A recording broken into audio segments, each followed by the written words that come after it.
So I thought I would take advantage of this opportunity to do that. First of all, I want to thank everybody for being here with us. When Miriam first started planning this with me, it was actually over a year ago. And we had, as you guys realize, several different dates. And we were putting together our small private wedding, 30, 40 people that we were planning on getting together. And our dates changed, and as we went along, we realized that we really wanted to share with everybody this special day. And it really was special for us, both at the church and having everybody here. And you don't know Miriam's side of the family yet, but this will be the party right here. They like to dance, and we're going to fire it up and have some good time there. So I wanted to thank Lisa again for the flowers. They just look wonderful. And, Miriam's sister and Chris put together the music tonight that we'll be putting together and dancing. And of course, Doris has been as the maid of honor, with Miriam through all this, and we certainly appreciate that. Michelle and doing the MC. We only had to ask once, and we only had to look at each other and say, who should we have as MC? And Michelle popped to the top of the list. So thank you, Michelle. And then I gotta let you know, those that are around me realize I work for AT&T. And really, no matter who I've worked for, I always manage to somehow fill up my schedule. My kids will attest to that. So I work a lot and have been really heads down. Miriam has really planned this wedding from soup to nuts until about Thursday. I jumped in and helped out. She really picked out everything, coordinated everything, got everybody to step up and put in their different pieces. And I think she did a wonderful job. I'm happy to be here. I love this guy. Thanks to my mom and Miriam's mom. My mom drove from Pennsylvania to be here. And Miriam's mom is just wonderful to me when I go over to her house and stuff. She's a great cook. She's a very, very nice person. One of the attributes of meeting Miriam was meeting her family. And she's, got her sisters and her brother, and I was, the baby brother of 4 sisters. And right away I could see the dynamics in the family, the different personalities, different challenges that come up, and the parties, and getting together, and just having just a strong bond that no matter what's going on, family's family. And that was one of the things that, I knew we clicked right away. I was the baby brother of my family. My sisters are all at these tables over here. And people often, we lived in Pennsylvania. As soon as I got out of Pennsylvania, and I did have some challenges when I was a teenager.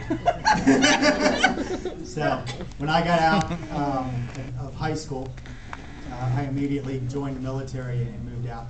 But I always laugh because people always ask me, how did you end up in Arkansas? And I always tell them about my sisters and the fact that I was sort of like a toy doll for them, and then I just couldn't afford to get to California, so I had to stop. But in any case, Doris, I wanted to talk about Doris a little bit because Doris works at IBM, and she's, sort of, I'll say, the clan leader of her family. She's a very strong person that everybody goes to a lot of times for different things. And she works a lot, so she's always got a laptop, and her and I could relate that way. But when Miriam and I first started dating, one of the earlier dates where you're really getting to know each other, we were out and we were talking, and I was saying, well, I've got this job, it's in technical, and I tend to get up sometimes around 3:30 in the morning, and I work, and I've got a laptop that I keep with me. Oh, and hold on a second, my BlackBerry's beeping and having these different interruptions. And when I was describing my job, and I can talk for a little while, so I looked over and she was just sort of like looking at me, and she said, oh my God, I'm dating my sister. So that was sort of funny. I want to thank Lane for being the best man. I chose Lane right away. Like I said, when I was growing up, I didn't have Nintendo, and I didn't have a cell phone. And so we looked for other alternate things to do, and it didn't always align with school and various targets that my parents had for me.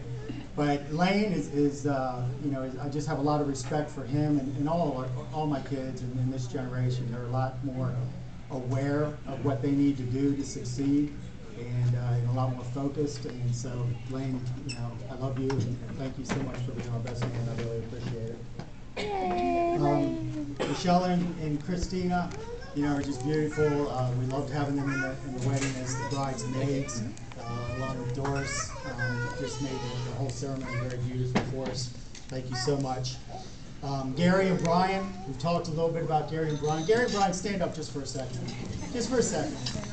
All right. I didn't sit back there. I just want everybody to know this. Gary and Brian have been my childhood friends for a long time. I think Brian and I first met probably when we were about 10 years old or so. I was up working, setting up a fair, and Brian was messing around, and I don't even know if Brian remembers this, but he shoved me into a dunking booth that I was working on. I didn't even know this kid. So I climbed out and started chasing him, and he ran through his house. And I ran in after him, soaking wet. His mom was looking at me like, "Who are you?" And I was like, "Where is he?" But we played baseball together, and you know, sort of had a normal, casual childhood friendship. And then when we got into high school, in junior high, I met up with Gary, and Brian and I hung around a lot. So these guys are my best friends. I mean, we have been together forever, and no matter what's going on, we always know that we'll stick up for each other. They might chastise me in private, but you know, I'm always right in public with these guys. So I heard somebody say one time that, you know, a good friend is a friend that you know will bail you out of jail. These guys are my best friends. Best friend's the one that'll be on the bench next to you. We've had some of those challenges too. So that's pretty much the main part I wanted to talk about. I mean, I am so lucky. Miriam and I really do get along very well. She's just gorgeous. She has such a great personality.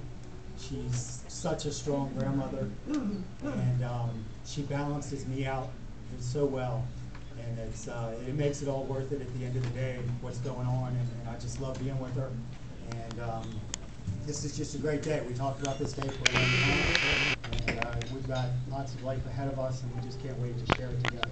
So I did get a quote. I got a Judy Garland quote, and it said, "This is my toast to Miriam. For it was not into my ear you whispered, but into my heart. It was not my lips you kissed, but my soul." To my beautiful and incredible wife, Miriam.